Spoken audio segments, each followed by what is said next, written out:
All right, everybody. First off, thank you a ton for joining tonight. It's awesome to have so many folks join. Hopefully more folks will filter in. Just on behalf of myself, the staff, the board, we're super psyched to share back highlights from the season that was. I'm Nick Bennett. I'm the executive director of Vemba, and I'll make sure that folks, as they chime in, also introduce themselves. So I think I'm known to many folks, but I imagine not everybody. So anyway, the 2022-23 season is around the corner, starts next week. So felt like it was a perfect time to take stock of the year that was. We'll get started just kind of running through the agenda. We do have a packed agenda, a lot to cover. So we want to make sure we take some time to do that carefully. And then also going through a couple of housekeeping items as well, just so as we do this, it's going to be a lot of folks, but we also want to make sure we get feedback and address questions. So we don't want to miss any of that, but let's start with the agenda. So we'll spend a couple minutes talking just, these items, housekeeping stuff. Then we'll spend a decent chunk of time going through the major 2021-2022 initiatives, things that we accomplished, metrics, things like that, sharing it back with everybody here. Chrissy will then spend a few minutes talking about the actual membership numbers, recapping the growth in membership over last season and some of the highlights there. And then John, our treasurer, is going to do a summary of the financials from the last year. We'll then spend about half an hour going through a bunch of individual chapters, updating with the main focus around our naming and trail grants. We have 28 chapters. We could spend all night if we were to let everybody share their highlights, but we're kind of honing in on these specific grant programs that Vemba supports. And then we'll pivot and talk about the board elections and announce both the new board members and some of the changes there. And then Jeff Dixon, our board chair, will run that process. And then around 7:30 is our target to switch gears and talk a little about the year ahead and some of the big things we have planned and some of the initiatives there. And then we'll wrap up. And throughout that process, and this kind of pivots to the housekeeping side of things, we're asking folks to stay on mute. There's just a lot of folks on the line. It could get a cacophony if people just start chiming in.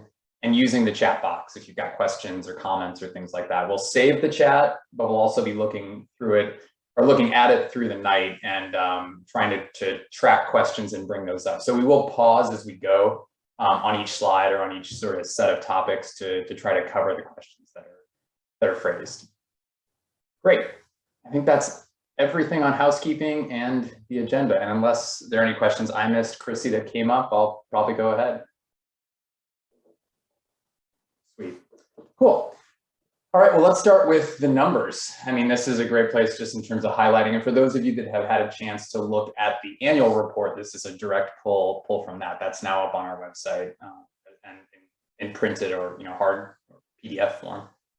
But to highlight some of those, so as we look across the 28 chapters there on the right, which really are, that's the bedrock of Vemba. And right there on the left, you see Mended Mountain Club. That was our newest addition this past year. If you look at those chapters, they now steward over 850 miles of single track. And that accounts for over 50 miles of new trails that were added last year, which is awesome. To do that and to more than anything really steward those trails, chapters had to put in over 15,000 volunteer hours, which again, a lot of folks on this call were some of the folks out there either on the trail or participating in board meetings, really giving their time to help make this organization happen. And as Chris will talk about in a little bit, one of the big metrics we look at is that we ticked over 9,400 members in 2021, which was over a 20% increase. And as we're pretty sure, sometimes it's hard to actually fix the numbers, makes Vemba the largest state-level mountain bike advocacy organization in the country, which is pretty incredible for a state as small as Vermont. That's about 1.5% of the Vermont population, at least equivalent, is a member of Vemba. So thanks again. That's a big theme for the night. Will be thanks to the membership. So that size and that power gives us really an outsized voice and an ability to really steward this collective awesome thing that we have going. So, and we're going to spend a decent bit of time here, kind of going through the major initiatives from last year. I'm going to start off, and then I'll hand it over to Chrissy for a part of this as well. And as noted, please feel free to put those questions in as we go. And I'll start off with advocacy. So advocacy, the sort of the high line and what often is the number one topic that comes to mind is Act 2 and recreational trails.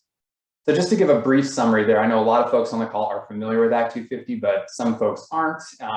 Act 250 itself is the iconic land use law that has really helped preserve Vermont's rural character and is key to what a lot of us enjoy. Not a lot of overdevelopment, there's thoughtful growth, cities and towns have a lot of control over how things are developed. So Act 250 itself, not a bad thing, at least in the eyes of most people in Vermont.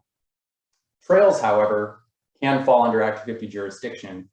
And at least in our experience from the Vemba perspective, it's undeniably the wrong mechanism to regulate recreational trails. The same system that determines if, a McDonald's should go in isn't the same one that should determine if a recreational trail that's not charging access for fees should or shouldn't exist, and how it should and what's required to do that. So the nice thing though is that public access trails that are part of the Vermont trail system, which is essentially the state entity that designates which trails are truly public access, they get some extension, they get some leeway on Act 250, what's called a municipal extension. Essentially, they're recognized as a public good. It allows you to instead of being confined to the normal rules of Act 250, you can disturb up to 10 acres of earth for any one trail project. And that's something we often refer to as Rule 71. It's an excellent thing. It's a thing that's been really tantamount or critical to the work that we've done as an organization in terms of not being constrained and not having to apply for Act 250 permits for every project we encounter. With all that in mind, the question sometimes comes up, what's wrong with the current situation? And the reality is that a lot of things can trigger Act 250, even with the extension that we enjoy and some of the other progress we've made, things like existing permits, and more than anything, this constant fear of triggering, or for many folks, triggering a permit forces us to think small oftentimes and avoid really connecting trails or planning or really fear of encroaching that barrier that might ultimately trigger a permit. And permits can be applied for. Many trails in Vermont have Act 250 permits. It's not an insurmountable barrier, but it can cost a lot of money. It can take a lot of time and require a level of expertise that not always as small trail organizations have. So that's kind of just the context. To go back to where we left off in 2020, House Bill 926, which passed the legislature, was vetoed by the governor. That's a bill that would have provided really helpful clarifications and some protections against Act 250 permits for existing trails. But the governor thought that it would actually introduce more regulatory uncertainty rather than less. It sort of created additional, loopholes and things like that. So governor vetoed it and commissioned the ANR, the Agency of National Resources, to come up with an alternative program and said, figure out how trails should be regulated, if not by Act 250. That report came out in March of this past year. It was pretty universally accepted. That report was not well received by most of the stakeholder groups, and pretty importantly, the trails organizations, not just Vemba, but the members of the Vermont Trails and Greenways Council felt that report, as an alternative to Act 250, essentially presented a different Act 250 with a lot of the same requirements and onerous regulation that makes it really hard for volunteer organizations to build and maintain trails. So that by nature of the actions of the council and Vemba, that didn't go anywhere. That report was essentially put back on the shelf. And while that's disappointing that there was no solution that came out of it that said, hey, here's a great alternative that everyone can support, it did ultimately provide some very helpful clarifications on Rule 71, the thing that gives us extension or leeway on Act 250. Things like any permits are only confined to the trail corridor. They don't apply to the property itself. The permits are applied by the organizations, not the landowner. So they're held by the organization that maintains that trail. And even things like calculating the land involved. So there's some really helpful technical pieces there too. And more than anything, the progress that was helpful was that it essentially gave a clear picture to the recreational trails community what additional things we needed to do to create a credible alternative to Act 250. So in some ways, it created a bit of a roadmap for us to say, what additional management practices and things do we need to show for other stakeholders in the conservation community and the state to say, you know what, the recreational trails community has their house in order. We can look at them as a credible alternative, or don't need to necessarily be regulated by Act 250. So there were some positives to take away. That's the Act 250 piece, and there are some pieces connected to that, one of which is the Vermont Trails and Greenways Council. So Vemba now co-chairs the Vermont Trails and Greenways Council, which is a collection of the trail advocacy organizations in Vermont. That includes VAST, the snowmobilers, VASA, ATVers, Kingdom Trails is in it, Vermont Huts. There are many organizations that participate or are part of the Trails and Greenways Council. And as co-chairing that, we're really trying to push forward this vision for what do we need to create as a community in order to have something that's viewed as credible alternative to Act 250. And and really more than anything, ensuring that we are being good stewards and thinking about sustainable long-term development of trails in the state. So that's been an important development as part of Act 250, through the VTGC, and really thinking what other, not only, I guess, or best manager practices and things, but also what relationships do we need to develop as well. And that links to the third topic, which is trails in the working landscape. For a long time, agriculture and forestry have been considered critical to the Vermont economy. They're part of this working landscape in the forest, essentially. And what hasn't been part of that until at least recently has been recreational trails. And what we've been really advancing is the concept that outdoor recreation really belongs in the same sort of category as agriculture and forestry in terms of being something that is critical to the Vermont economy, critical to the health of Vermonters, and really should enjoy the same protections and support that those other agriculture and forestry do. They've sometimes called forestry food and fun, this like trifecta of things that should exist. So our focus there in the past year has really been on engaging policymakers, other nonprofits, folks in the agencies to really try to crystallize that concept. And what's progress there that's been really great is that there's, in the legislature, for example, specifically, there's a caucus called the Rural Economic Development Working Group, who now recognizes trails are a key piece of that rural economy. They've been collaborating with us a ton, and I want to give a special shout out to Representative Sims from Orleans, Caledonia, and Representative Kimball, who've been incredibly helpful, incredibly receptive. They've done visits. They get it. They get the ways that trails can support rural economies in a sustainable way. So we're building up those relationships, with organizations like Vermont Council on Rural Development, who actually helped launch, their actions helped launch the Mendon Mountain Club, one of the newest chapter that I mentioned earlier. So that's kind of key progress on that idea of trails really being part of the working landscape. Last couple things on advocacy. One is landowners, and you can always start with this one. Private landowners are the lifeblood of our trail systems. They account for 3/4 of the public access trails in Vermont. We focus continually on defending against onerous regulation, and have actually spent this year updating our landowner access agreement to be clearer, ensure that landowners are well protected, and make sure that it's easier for landowners to participate. And we also now offer complimentary memberships. Any landowner that works with a chapter can reach out to their chapter. The chapters can offer complimentary Vemba memberships. We want to make sure that those folks are recognized and rewarded, and we're always looking for new ways we can do that. The next one is related to the Velomont, and folks might have heard of this or might not, but the Velomont's a project that's designed to essentially ultimately create a trail corridor that runs from Canada to Massachusetts and serve as connective tissue between Vemba chapters sort of throughout the state. It solves a problem that Vermont has in terms of we have a lot of networks that are dispersed, but not a lot of connections between those networks. And we've been working closely with other partners in that project. So Vemba's a partner, Vermont Huts is a partner, VYCC, the Vermont Youth Conservation Corps is a partner, Trust for Public Land, these other key partners, and certainly the state in terms of Forest Park and Rec and the US Forest Service have all been working together. And we've recently secured, through our support, working alongside Huts and others, to secure over $2 million in congressional directed spending to support that project into the future. So super exciting. It's a long-term vision that Senator Leahy was really excited about, and saw it as an analog to the Long Trail or the Catamount Trail, which really, that highlights how mountain biking has become iconic in Vermont in the same way that skiing and hiking are as well. The last one on advocacy, before we switch gears, talking a little about e-mountain bikes. It's a topic that can it's been a hot topic for several years, but our focus here has been education, ensuring that folks understand what e-mountain bikes are and what they aren't. We're actually working with People for Bikes to set up some pilot programs in our chapters to actually demonstrate the specific impacts of e-mountain bikes in different networks, and essentially get some data and some hard facts that we can look at to say, what are the real impacts of e-mountain bikes on different networks, and use that information. It's not us that get to decide whether or not they're allowed on either public or private land. That's a question that goes down to the landowner. So our efforts there have been to gather more data, support the gathering of more data, and ensure that folks are making decisions that are fact-based and fair more than anything. So look out for more data. There's sort of really more education coming on the EMTB front, particularly with that pilot that I mentioned. That's the advocacy nutshell. And before we proceed to this sort of next set of topics, we will look at questions, but we did want to get through these 3 pieces before we kind of revisit questions across them. So pivoting to education, which is another pillar of the work that we do. And I kind of mentioned it with the e-mountain bike piece. critical to what we do in terms of educating the membership, new users, new mountain bikers, existing members, our chapters, ourselves. Education is core to our growth as a community.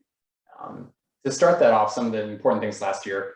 One is we helped co-found a movement or a campaign called Trails Are Common Ground. It was organized by IMBA, by the International Mountain Bike Association, but they brought us on as a partner early to help really develop and form the concept along with a whole bunch of different user groups, everything from equestrians to moto to trail runners. And the focus was really on ensuring everyone feels welcome and has a great experience out on the trail, essentially the evolution of the old triangle model. It says mountain bikers yield to horses and, hikers yield to horses, mountain bikers yield to hikers.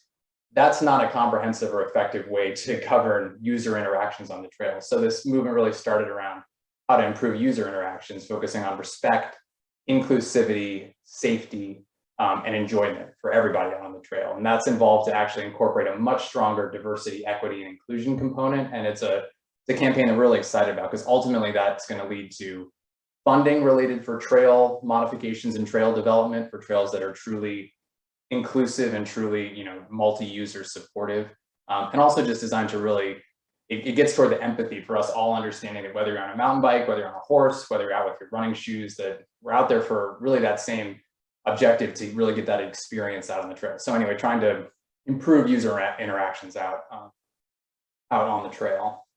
The other campaign that we've been a part of, that we joined this year, is Ride with Gratitude. And a lot of folks, particularly those that have been at Kingdom Trails, have probably seen this, these signs and these things before. But Ride with Gratitude is a movement that was really rooted in landowner conflicts early on, but Bike Borderlands sponsored and started this growth, and it's rooted in a couple. It's essentially if we look at us as a user group, mountain bikers, it's designed to say, what can we do to really improve our, not just image, but ensure that the way that we're behaving adequately represents us as a respectful user group. So it's rooted in principles: respect this gift, protect nature, care for others, and be the example. And the idea, us joining it, Bike Borderlands, again, that's a collection of trail organizations in the sort of the northern part of the Northeast. Nimba, the New England Mountain Bike Association, joined as well. We're hoping to establish that as a really consistent regional way that riders can think about their behavior, their actions out on the trail, so that we do get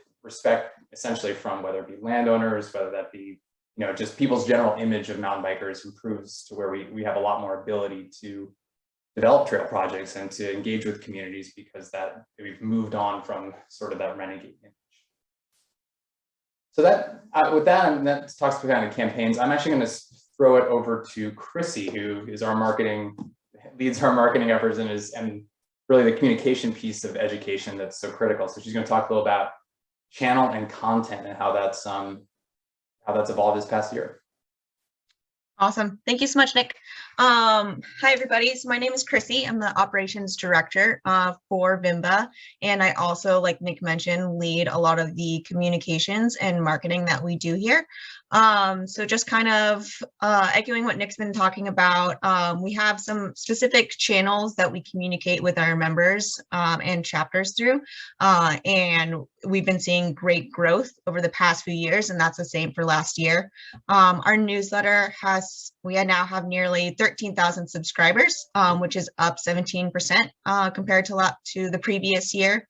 In 2021, we sent out 39 newsletters, and we had a 45% open rate, which, for those that don't know, that is an amazing open rate, which means people are reading our newsletters, which is awesome.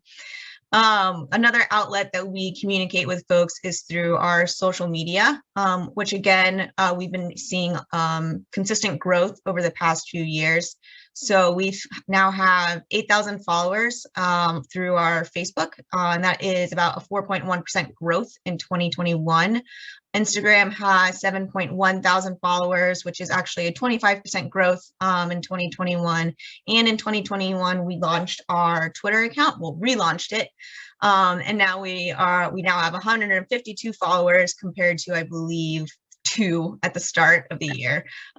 So we're really excited about that. On top of that, we also have a YouTube channel. So you're more than welcome to go follow and subscribe to our YouTube channel. That is where we post any sort of videos that we produce and share those also through our social media outlets. So that's our channel growth. To kind of focus a little bit more on the content that we're using and we're sharing, the three big pillars here is going to be videos. So in 2021, we created a trail etiquette video, which I believe we will be releasing this summer because it just wrapped up at the end of last summer. At the end of last summer, if I remember correctly. So keep an eye out for that. On top of that, I'm sure many of you have seen actually our fat biking trail etiquette video. Huge shout out to Jason Rickles. He was amazing and helped spearhead that project. Both photos were produced with 88 Creative, and they were both amazing. They're amazing to work with. So our fat biking video was produced in collaboration with actually our other pillar, which is our blogs. So in 2021, we produced a few highlights of the blogs we did was the fat bike trail etiquette. So we've seen an increase in fat bike users over the course of, the past few seasons. So we're really focusing on trying to communicate trail etiquette when it comes to fat biking. So we've done that through both blogs and videos that we've produced. On top of that, our favorite season is here, which is mud season, and we created our mud season is here blog post that recently shared, actually I believe yesterday, just helping folks understand what is mud season, why can't we go ride our bikes, and why does it happen in Vermont. On top of that, we've produced blogs that talk about the importance of trail volunteerism and the importance of landowners. So those are just a few blogs that we've produced over the past year that we're pretty proud of. We've seen a lot of engagement with those. So if you haven't checked those out, head on over to our website. And then finally, our other content that we've been focusing on are some photo shoots. I'll touch about this in just a little bit, but we had specifically a photo shoot last summer with Three Peaks Media and Stoked Trails partnership. So that kind of encompasses our education initiative. I'm also going to continue talking about kind of what we've done in the realm of diversity. So for diversity, there's a few topics here we want to share about highlights that happened in 2021. As many of you know, that for our 2021 and 2022 members, we created the Pride stickers. So it's those rainbow stickers that you've seen around. We had amazing feedback with those stickers. People loved having them. We've seen them on cards where we've never really seen them before. People asked if they could purchase extra ones. So it was great to see the community really rally around and be supportive of these stickers that we came out with. In conjunction with those stickers, we decided to do a Pride Ride sticker sale. So we sold sticker packs, and the revenue generated from that actually went to Pride Rides VT. Next on that list is our DEI committee. So we have a diversity committee kind of focused on Vemba's initiatives and setting our initiatives each year. In 2021, the committee went through a restructuring process.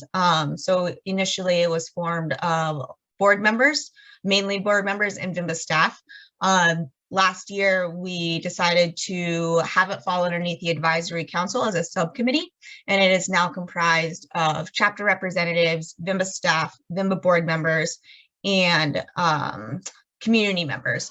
So we have a committee, maybe Nick might know the exact answer, but I think it's might be around 7 to 10 people, I believe. So we're really excited about that. The committee now has, we've met about monthly since the winter, and people have amazing ideas, and we're really excited for some of the initiatives that we are looking towards for this year. On top of that, which actually I don't think I have written down, is that we will be hiring to announce soon a DEI coordinator. So this person will actually be on the ground helping us move our initiatives forward. It didn't steal too much of our looking ahead thunders. Yeah. Sorry about that. So next is going to be, on top of that, in 2021, we launched our Community Builders program. So that is a new program really similar to our add-on program, where you can support local organizations that are doing amazing work building our community, our mountain bike community. So the two organizations that we've partnered with to launch it for this year is Pride Rides Vermont and Vermont Adaptive. So now revenue, those add-on fees that would come with with your Vemba membership will go directly to those organizations. Vermont Adaptive also has a special partnership with us where actually half of it is going to go into a specific Vermont Adaptive grant that will be used for the chapters at the end of the summer. So we're really excited about those partnerships and seeing that program grow. Like I mentioned before, photography projects. So one big initiative that we identify in the committee is kind of expanding our digital assets and our marketing to be more inclusive. So we set up with Three Peaks Media a Stoked Trails partnership photo shoot of their Women Trail Build series to kind of get more, expand our trail work photography assets to be more inclusive of women, essentially. And on top of that, finally, is that we provided some sponsorships, one to VTYC and their BIPOC specific scholarships. And then we also provided funding to Pride Rides Vermont directly. And with that, I'm going to pause really quick to check for questions. If you have any for any of those topics we've talked about, feel free to drop them in. But I don't. Yeah, unless I'm not seeing anything in the chat question. So. Means we're doing something right. We're covering all the information. Oh, thanks, Bern. Cool. Oh, thanks, Jeff. Yes, I did get a haircut. I've been harassed by certain members of the board that shall remain nameless that the pandemic was at least in decline. Cool.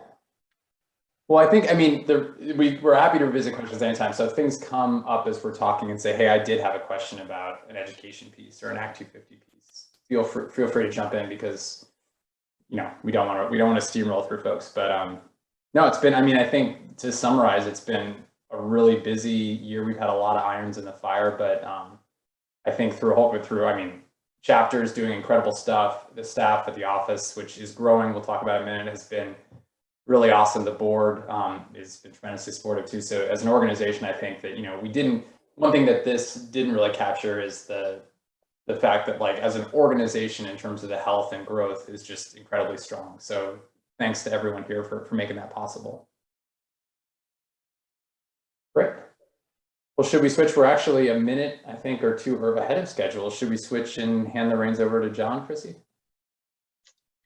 Oh no, you're next. Sorry. I was gonna say. I'm getting ahead of my own. You're next. Skip something. Let me get us. There we go. Cool.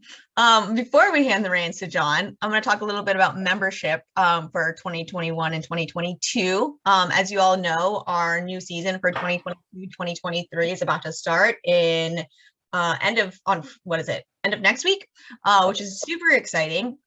So we're very, very excited to see that our membership has continued to grow, as you can see by this slide. Our base membership grew from, so it's memberships, by the way, not members. Memberships grew from 4,439 at the end of 2020 to 5,364 memberships. Break that down to individual members. It grew to over 9,400, which is up from 7,680 members in the previous season. And we're pretty stoked and hopefully going to hit that 10,000 mark this next season. So if you haven't gotten your Vemba membership, it'd be a great time to do it. And then our individual members grew by 17%, and then the family members grew by 26%. So that's just kind of breaking down into individual versus families. As you all know, we also have our add-on program, which continues to grow each year. Total add-on members grew from 3,283 members to 4,640. So that just kind of reinforces that, you know, Vemba members are wanting to support multiple chapters that they're visiting throughout the summer, and the add-on program is a great way to continue to do that. New for this season is like we already talked about on the community builders option, where you can support different organizations such as Pride Rides VT and Vermont Adaptive. We're really excited to announce that for this upcoming season for 22-23, we now have a Nimba add-on. So this is a new partnership with Nimba, the trail organization that kind of oversees New England. and you'll be able to become a Nimba member by adding them to your Vemba membership. So now you, and vice versa. So Nimba members are now able to add Vemba membership to their Nimba membership. So now you're able to become members of both organizations. So we're really excited for this partnership and this collaboration between these two large organizations in the Northeast, and excited to see where that grows. And then finally, we integrated a waiver into our checkout process, which maybe some of you have seen. And so now people, when they go to volunteer for different chapters, trail days, what be, they now be signing a waiver during their checkout process. It actually makes it a huge lift for chapters to not have to have people sign waivers at every single event, knowing that all Vemba members have signed a waiver during that process. And with that, I now will hand it off to our board treasurer, John, to talk. Jump in there really quick. We had one question. I wanted to mention one more thing that I was just thinking about. One was on the Nimbus. Well, both are related to Nimba. One is that the kind of rationale behind that is that we did analysis with Nimba and just looked and said, how overlapping are our membership bases? Do we even need to do this collaboration? Is everybody already both a member of both organizations? And the really interesting thing was that we saw, I think, a 4% overlap. Essentially, those were circles didn't overlap. So the vast majority of the Nimba member base, not Vemba members, even though we know a lot of those folks are riding in Vermont. And similarly, the vast majority of Vemba members are not Nimba members. So it seemed like a really, like that solidified as we thought, like, hey, is this worth doing? The potential to really just not necessarily bring more people to Vermont, but just get folks that are already riding here to become part of a chapter. And then the other question that came up that Matt had asked was, do Nimba members pick a chapter? And I think, Chris, you could ask specific. I think the answer is no, but then we encourage them to pick a chapter after they've picked up their membership. But I think you might be able to answer more specifically. Yeah, so right now, since it's the first year and we're kind of trying to get our feet in the water to kind of understand kind of where this partnership will grow, Nimba members will not be picking a Vemba chapter, but we are encouraging all those that when they do become Vemba members through Nimba, they will be receiving an email asking them to support other chapters by adding them to their membership. And we will explore, selecting a specific chapter in the future, but just since this is the first year, we just wanted to kind of test to see how well it would go. Yeah. And then I did see one question before that. I don't know if you saw that, Nick, from Jeff and Hillary Warner. Says, yep, I'm curious about membership makeup. What % has Vermont addresses and what other states make up the membership? As much as I wish I knew that off the top of my head, we will definitely follow up with that. That's a good one to follow up with. It's in the like 90% Vermont, I believe. I've pulled that number before, but that's a good question. We'll follow up with that for sure. And then I did see one more, which was, his pace of renewals on par in terms of, I think that means in this year, and that's something we monitor very closely. The reality is that we're on par with last year, if not maybe a little bit ahead, but it's a very strange time of year just because the Vemba membership cycle, we see a little bit of a surge in the beginning of the year, and then essentially when the snow melts and the grass shows back up, that's when we see a huge surge. So we'll know in a few weeks in terms of, we'll have a good guesstimate for our pace, but it's kind of a little too tricky to tell. But we already have over, what's the most recent number, Chrissy, in terms of members so far this year signed up? Around 1,100? You are putting me on the spot. Oh, sorry. Well over 1,000. I'm not going to put Chrissy on the spot to know offhand, but it's pretty strong, but it's hard to get a really good pick just yet because it is that, it really picks up pace once we hit the spring. Yep. And then Andy had asked about auto renewal for members in the future. That is something we are putting out to developers to get a kind of a quote on, just the way that our current membership system is set up on the back end, which I will not bore you with the details, is that it would just be kind of a revamping of the whole entire structure, the way it's set up. So we have discussed it with Nick and with Joe as the Vemba staff. And we are just kind of looking at developers right now to kind of get an idea of costs. But yes, we have heard that feedback and we definitely will explore that. And then I just saw one. Oh, member perks to Nimba Add-On and vice versa. So anyone that adds on a Vemba member, any Nimba member that adds on a Vemba membership will receive the same benefits as you would for any sort of as being a Vemba member. You'll still receive a packet in the mail, the whole 9 yards. Mick actually from Nimba just sent me a message saying that he's happy to answer any of those questions. I don't think I'm at Nimba yet. Mick. Oh, Mick. Sorry, I thought you said Mick. Got it. Mick at Nimba. Yeah.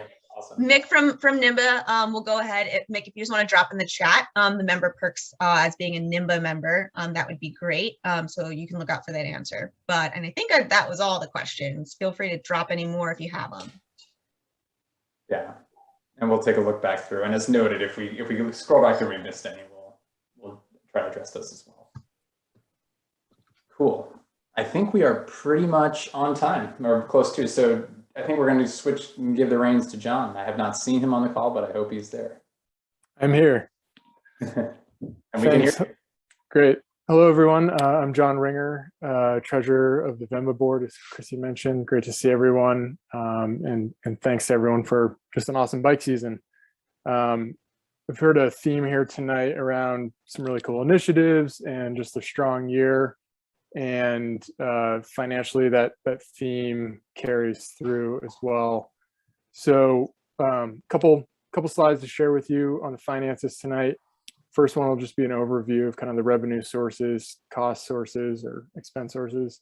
And then second one, we'll take a bit more of a granular look at the membership revenue and where those dollars went to. So on the income side of things, we broke over the $1 million mark this year, which is pretty exciting.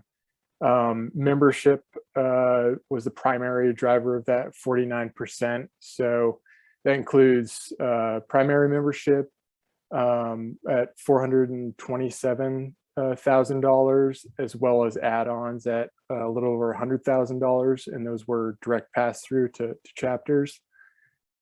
Second bucket, fundraising, which is 13%, which came to $140,000.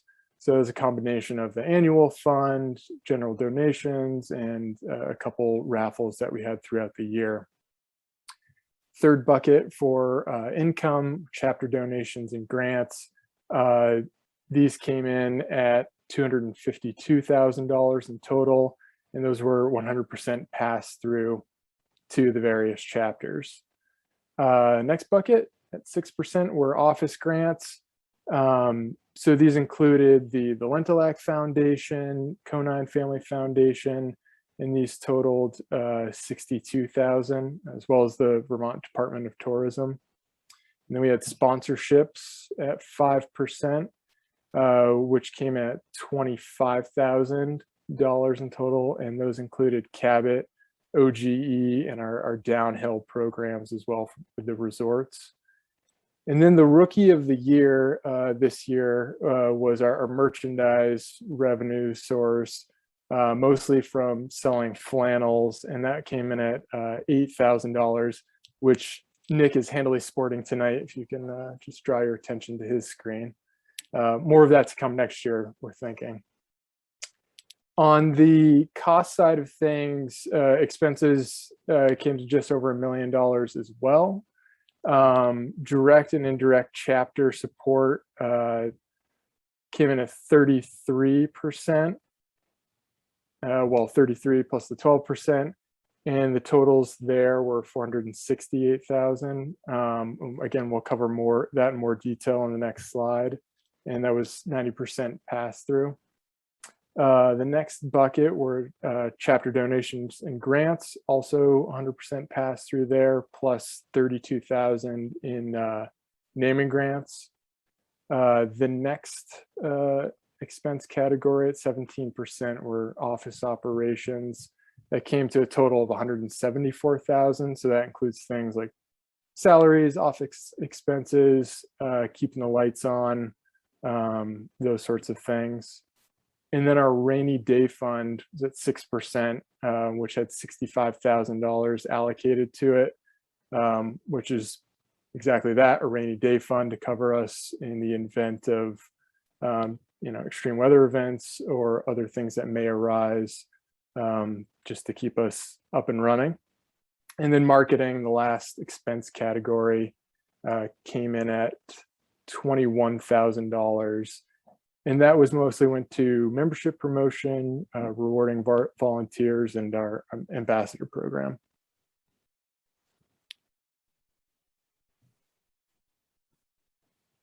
Awesome. Well, I'm not seeing any specific questions, John. I think you're so spot on with those numbers. It's the dulcet tones. It's, you know. Perfect. We'll take a look again, but if you're ready, good. I can move on. Yeah. Sounds good. Make my job easy. All right. So as we said, looking a little bit more closely at the membership revenue. So total between the primary memberships plus the add-ons came to just under $530,000. 65% of that was direct to chapter support, so little over 340,000. That went to things like, you know, trail building, running programs, hiring builders, all the great things that the chapters are doing on the ground. The next segment of those funds went to indirect chapter support, including the membership platform, chapter program admin, membership materials, and then the storm relief fund as well, among a few other things. And then 11% went to office support. So a lot of Chrissy's time, and then other support provided to make the wheels turn. And again, 90% of that was direct pass through, which is pretty exciting. Chrissy, Nick, anything to add or any questions we're seeing here? No, I think that's good. I'm just scanning. I'm not seeing any other questions there, but yeah, to reiterate, I think, yeah, as John said, we had a good year, and I think that it's been helpful to see how we can, and as we'll talk about kind of going to next year, we're very modestly, but being able to add some support, and the plan to direct as much support as we can to chapters as we grow. So cautious, you know, want to be thoughtful about it as we grow, but looking hopefully for another strong year this year. Great. Cool. Well, we're pretty much on time. We'll keep an eye out for questions there too. But John, thanks a ton for the financial overview, and I'll move us over to trail projects then. Yeah, back to you, Nick. Thanks. Awesome. Cool. All right. So we're going to talk, and this is where I'll hand it over to the chapters in just a second. As I mentioned before, if we wanted to have the chapters, all the 28 chapters talk about their work, we would be here all night. As fun as that would be, we decided to really focus on where the Vemba office has been most engaged the last year, which has been 4 projects that took place in 2021, which these are the 2020 naming grants and the 2020 trail grants. That means they were grants that were secured in 2020. The work, most of it at least, was executed last year. So there's a set of those on the left, the naming grants, and then the ones on the right are the trail grants. And just to briefly tie, the naming grants those are grants where we work directly with outdoor-minded businesses. You see them on the left there to actually scope and define a grant project that has, you know, constraints related to geography, the type of the work, the target audience, things like that. And we then essentially look to match those grants across our entire chapter network. So we perform the matching function, and then essentially the company gets that precise fit of a grant they really want to support, and the chapter gets a partner that is really excited to support their specific trail project. So that's the naming grants on the left from 2020. And then on the right, we have trail grants. That's a little bit of a different bird, where trail grants come from a portion of that revenue, membership revenue, we actually carve out, and then we put together a committee of folks from the chapters to look at applications from individual chapters and decide which projects to fund. And the nice thing about that is, since we're in control of that process, that it's designed to be very minimal in terms of not bureaucratic, and it's a pretty simple application and pitch for these different projects. So those are projects that are selected and supported by the chapters, which is super cool. So with that, unless folks have any questions before we jump in, I'm going to hand it over to Stefan from Franklin County Mountain Bike Club, who's going to get us started, assuming he's on the line. Can you all hear me? We can, Stefan. All right, thanks. Thanks, Nick. Everyone, my name is Stefan Poston. I'm with the Franklin County Mountain Bike Club. Of our two trail networks that we help maintain in St. Albans. The older trail network that is Hardack on Aldous Hill is the one we focused on in our last year. It's a really old network. There's trails dating back over 50 years as sort of a organic growth of walking trails within the city limits.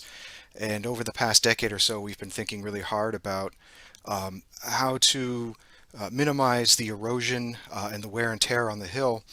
For those of you who are not familiar with St. Albans, essentially we're just above the St. Albans Bay, which has had some issues with farm and other runoff over the decades, leading to pollution and also to algae blooms, etc. So we've been looking at how to minimize the impact of our hill, which drains directly into the Stevens Brook and then down into the Lake Champlain watershed. Our president, Andy Crossman, worked pretty hard with Vemba and some other organizations to secure a grant this year, and we were able to do some major rerouting with the help of Sinuosity to some of the major fall line main loop trails to eliminate some of that old eroded and watershed contributing trail work and get some nice new flow redirects that are sustainably designed. So we're really excited about that. We're also really excited about participation this past year with volunteer work, volunteer design of new trails, bridge work, volunteers running youth clinics, and we've had a really great turnout from the city itself. Everybody from everyone's kids up to the mayor have been chipping in and volunteering at Hardack with trail work and also with clinics. So it was a really good year in 2021 with the support of Vemba and Rise Vermont, some other organizations. We're really looking forward to 2022 being even better. That's all I've got for us, and I'll hand it off to Adam with Fellowship of the Wheel. Thank you very much, and good evening, everyone. My name is Adam Morse, and I am the Executive Director for Fellowship of the Wheel. Last year, we were the recipients of a Cabot naming grant, or it was in 2020, and the work was executed this past year. I could say something really cheesy about this grant, but I'm gonna keep it sharp and to the point. Oh, geez. Thank you, Nick, for your. Get it to the point. Get it to the point. We tackled a trio of trails in the Heinsberg Town Forest, and these three trails are commonly linked together: Dragon's Tail, Fire Breather, and Lost Trail. It's a good addition to either Passing the Horizon or Sheep Thrills if you're starting from the Hayden Hill east and west parking areas. So these funds went to really rejuvenating those trails, which had not seen much maintenance in the past few years. Fire Breather in particular needed the most amount of work, reshaping berms and making a few reroutes to be a little bit more in line with the flow that you'll get on Sheep Thrills. So if you have a chance to check it out this year, please do. There's some new jumps and berms and a little bit more continuous flow throughout that trail. We also tackled some major routes on Dragon's Tail. Some of the white pine routes are quite prominent, so we tried to alleviate a few of those along the tread and a little bit of tread work on the Lost Trail as well.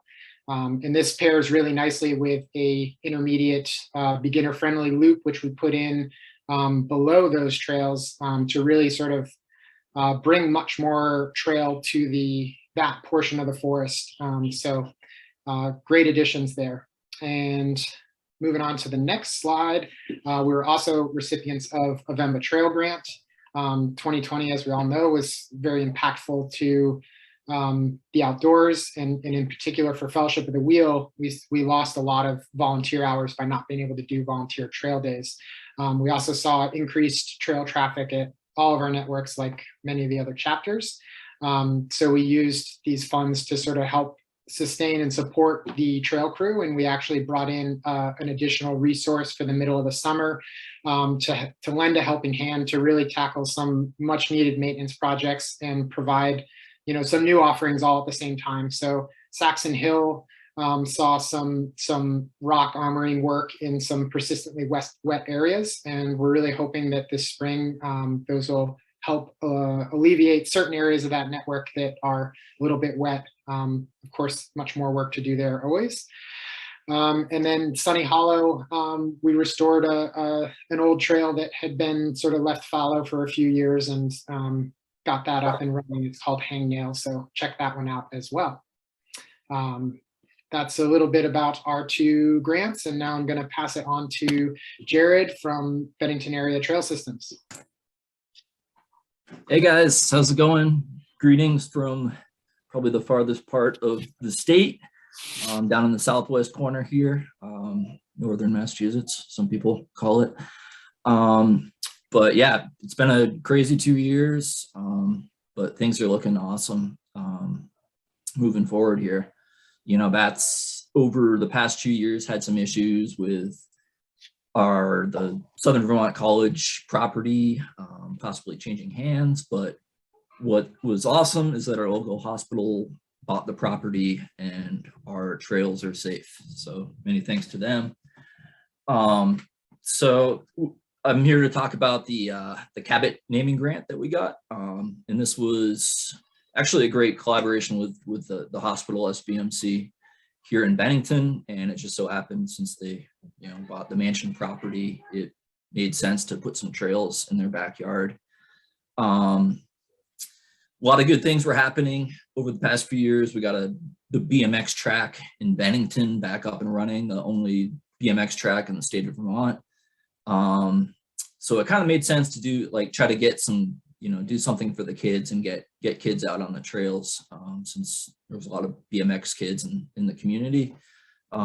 We decided to build some mellow trails adjacent to the hospital. You'll see down there some of the kids enjoying it. We employed a couple local builders to hand build these 2 short trails and improve some existing trail in the hospital woods, and created a nice separation between bikers and a path that's pretty extensively used by walkers, dog walkers, things like that. So this is conveniently located next to the hospital, as well as a playground that was put in 2 years ago, in addition to our pump track, which you can see down in the lower left. So this kind of is a nice starting point for kids to get out there, maybe explore the woods from the playground, and eventually work their way up to, maybe some of the more difficult trails up on Mount Anthony, which is adjacent to the hospital here. Yeah, we're looking forward to continuing to work with the hospital. They're very keen on outdoor recreation, and we're working to try to get little Bellas here this summer or the next, and use some of these trails in cooperation with our local YMCA. And a quick little plug, if anybody out there is, affiliated with the bicycle shop scene, we desperately need a bike shop in Bennington. Ours closed last year, Highlander Bikes, and there's a huge void pretty much in all of southern Vermont for a good quality mountain bike shop. So the shop is currently for sale. Contact Peter Hall. We could really use one down here. And I'm gonna pass it over to Matt and Gavin at Vemba.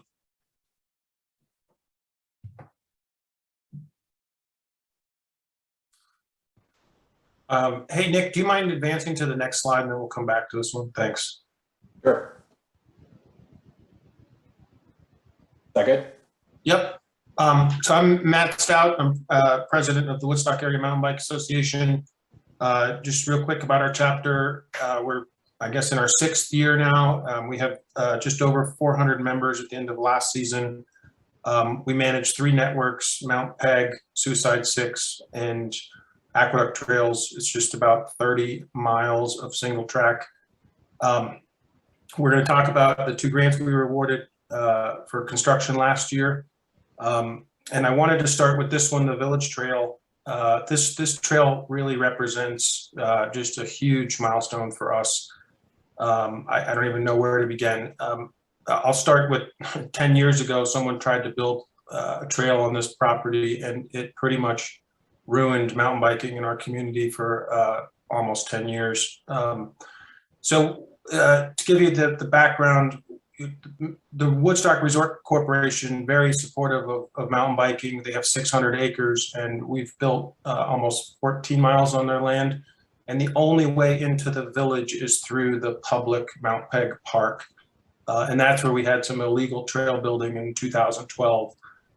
Since that time, we couldn't even get in the door to the Billings Park Commission, the local community political group that manages parks. So long story short, it's been 10 years of pure just proving ourselves in this community across all of our networks to show that we could build something on the public property that would connect our trail system directly to the village. So that's probably the critical piece.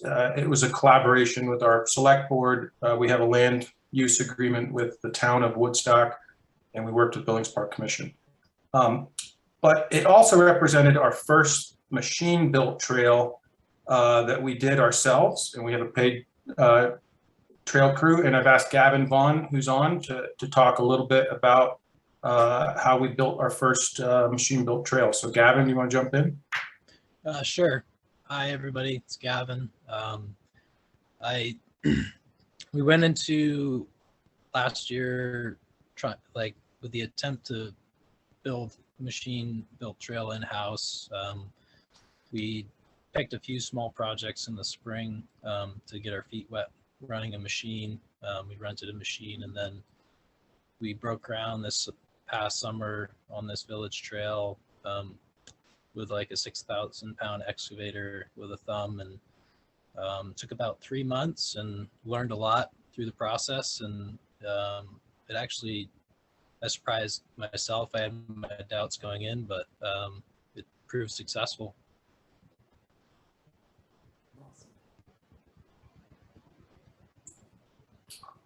All right, you can go back to the next slide if you want, Nick.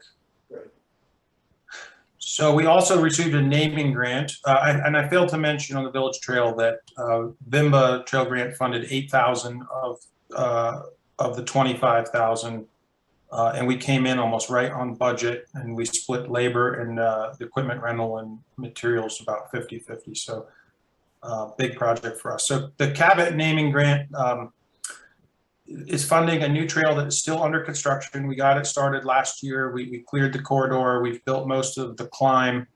It's at the Aqueduct Trails Network. It is definitely a neat area of the land that we've never built in before. So it's accessing some beautiful forests, and it's a lollipop trail. So we cross a stream, but we only have to cross it once because you cross it on your way there, and then you come back and cross it again. And man, if you can ever pick a great partner for a naming grant, Cabot was fantastic. We didn't have a huge turnout that day, so all of us enjoyed the cheese, and we raffled off some of the cool items that they sent us. So we're very appreciative of this grant. And again, I'll have Gavin talk a little bit about the approach to trail construction here. Yeah, I'll be briefly mention, we learned a lot through last season building and used some techniques, a lot of more borrow pitting and harvesting good soil and rock, and applying that to this trail along with break and ride sections. And now we can hand it off to Mad River Riders. Thank you. John, I don't know if I can pull up the new one yet. Yeah, that might be a little bit tricky. If it's possible to voice over the addition, that'd be. Oh, you got it. I think you got it in there. Yeah, great. So hello, everybody. Thank you for everybody coming tonight. We had another great year. We grew membership by 30% again, up to 800. when we started building beginner and intermediate trails in 2012, we had about 35 members. So that's the growth in a really short period of time. We were able to contribute 3,500 hours of volunteer time. A significant chunk of that was from Bob Kogut, our board president, who produced a bridge permit or a bridge project plan that is noted down here in our $409,000 VORAC grant that was announced today. So major stuff going on. We opened a new skills park and nature trail at the Moortown School. We accomplished major maintenance on the Gateway Blueberry Lake trails. We were able to build Goodnight Irene and Featherbed connector trails. Goodnight Irene will connect out of Camel Sump State Forest and down to the valley floor. It is not open yet. We have a landowner at the bottom that is brand new, and we need to. They asked us to extend the trail, so we're going to be good neighbors and do that before we open the trail. We rerouted the Irish Pond Trail, one of the gateways from the Sugarbush side of our network down into Waitsfield. If you have ridden that trail before, it was a filter feature, steep, rocky, rooty, and that piece will still exist, but the new way is more fun and has a brand new arching bridge that was donated by one of our local timber framers. It's a pretty cool feature. Come check that out. We developed plans for 8 to 10 miles of new trails at Blueberry Lake with potential Velomont links, thanks to Vemba Burton Snowboards naming grant last year. That's a huge, that will essentially hopefully build out the Blueberry Lake network and include expert trails and hopefully a link down to Route 100 and some parking down there. We earned 25-year easements from 2 key landowners. Those landowners are the landowners on either side of the bridge that is referenced in the next point here, where we applied for a VORAC grant and got that today. Anyway, that's all I got. On to you, Angus. Hey everybody, this is Angus Mccusker, a director with Ridgeline Outdoor Collective, also the director for Velomont Trail Collective. I wear 2 different hats. For this slide here, I'm going to talk about Ridgeline Outdoor Collective Outdoor Gear Exchange naming grant that we received. This has not been implemented yet, so this is currently in the works. Will be built this summer. Titus Trails from Idaho has been awarded a contract to build a 6-mile segment from Chittenden Brook Hut, which was installed in 2018, managed and owned by Vermont Hut Association in the Green Mountain National Forest. So essentially that's going to climb heading south up and over a pretty significant ridge. So true mountain biking, if you will, up and over a ridge headed down towards Green Mountain Trails. So yeah, that'll be probably a summer-long project. It'll take a while to complete that. But the idea is that'll be part of the hut-to-hut network. As you can see on the map on the right there, the Rochester Valley Trails in the north with the Belmont Inn. There's going to be a hostel right in downtown Rochester. That's probably going to be open sometime this fall or beginning next year. From there you go to Chittenden Brook Hut, and then heading south, Shrek Cabin, Green Mountain Trails Network, and then beyond that, headed down to Massachusetts. So yeah, Ridgeline Outdoor Collective really appreciate the support from Outdoor Gear Exchange. This was a key piece in a required match that we got for a pretty good significant grant, a Northern Boys Region Commission grant, as well as some other support from the Lintwag Foundation and from our Huts Association. So we can skip over to the next slide here, talk a little more about Velomont. It's kind of a super high level overview. It's been a busy year. As Nick kind of alluded to earlier, lots of different partnerships, lots of different stakeholders. Incredible, really. The team, from Vermont Huts, everybody from VYCC and Forest Service, etc. So right now we're identifying 3 different, this is what we're considering phase 1. and 3 different segments of phase 1, so A, B, C. A being both mostly co-located along the Lamoille Valley Rail Trail, which Senator Sanders recently secured CDS funds to complete. So that'll be a pretty neat opportunity. Along the Lamoille Valley Rail Trail will be hostels, maybe a hut, linking up little community trail networks like Hardwick, in the Caledonia Trail Collective, etc. And then Central B segment would be what I was showing you earlier, that slide between Waitsfield all the way down to Killington. We have, significant portions of that in the works, shovel ready or completed actually, in Greenways National Forest. So the Forest Service has been an incredible partner, when it comes to review. There's been years of permitting and all of that. So really well thought out trail location. Really excited about that. And the lower segment C down into the Massachusetts border on southern Vermont there. Portions of that will be co-located with the Catamount Trail. So that's all I have for now. It's going to keep it short, but great to see you all. I'm going to hand it over to Richmond Trails, Bern. Hi, I'm Bern from Richmond Mountain Trails, and Richmond Mountain Trails got a naming grant from Ranch Camp, which was really cool. That since Ranch Camp is based in Stowe, it was very cool that they decided to support a project in Richmond, since we're all kind of interconnected. And we also got a Vemba Trail grant. Both went to the Andrews Community Forest, and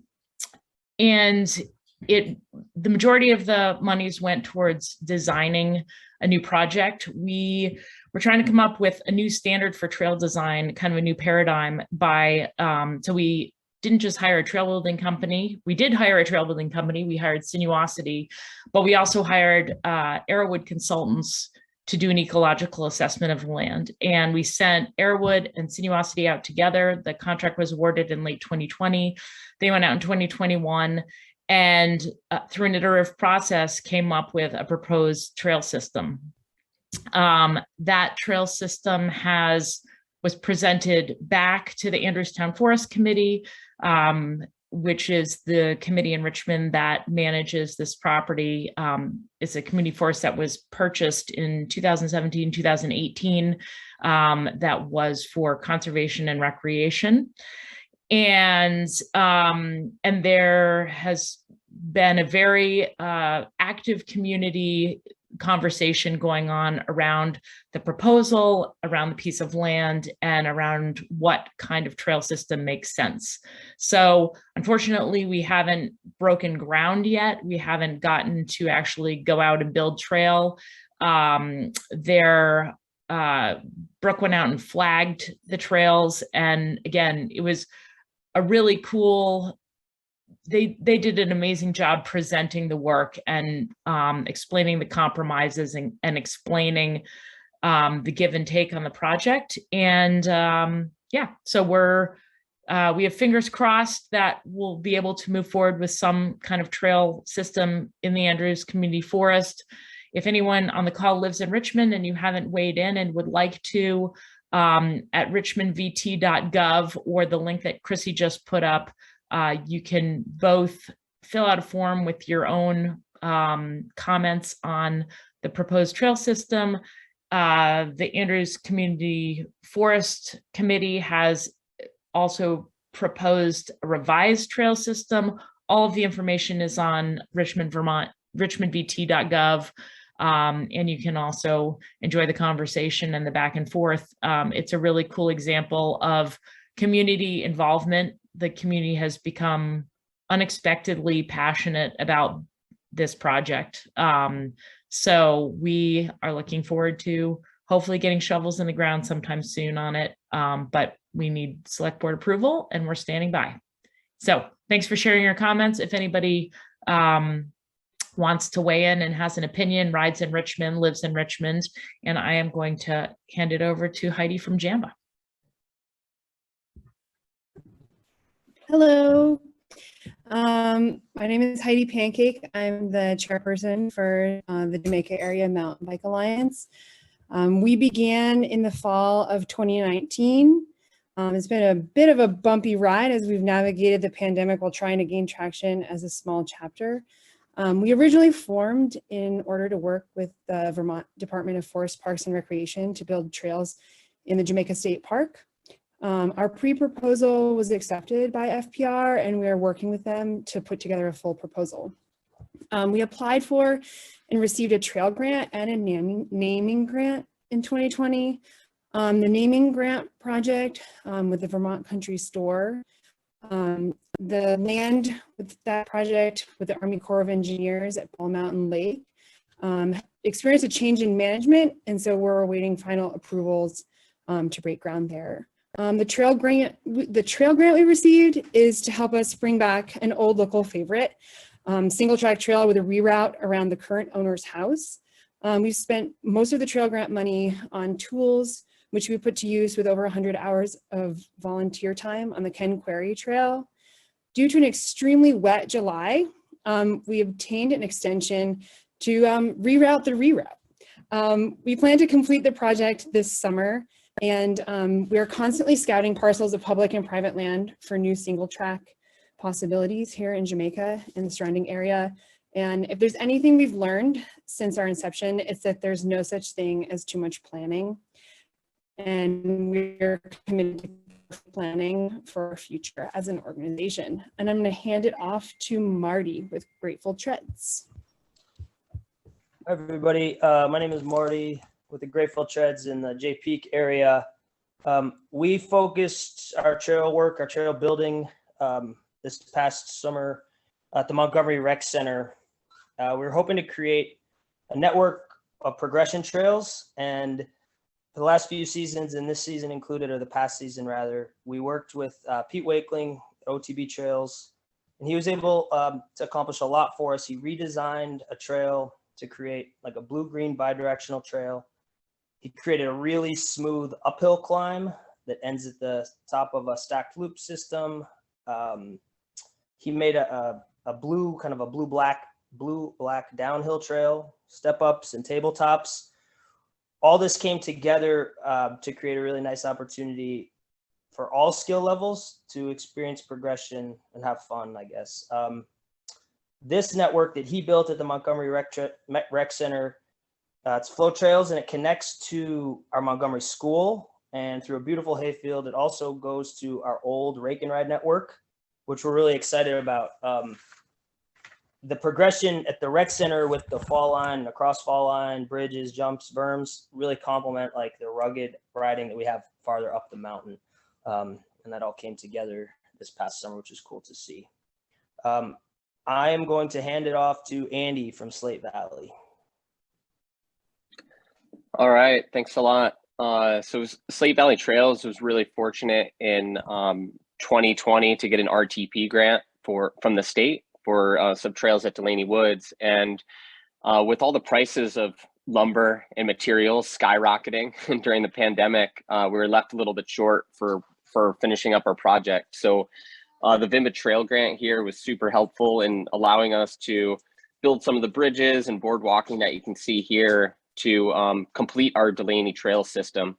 So this trail system is actually like a little side shoot from our main network, which is like 50 miles of interconnected trail now at this point.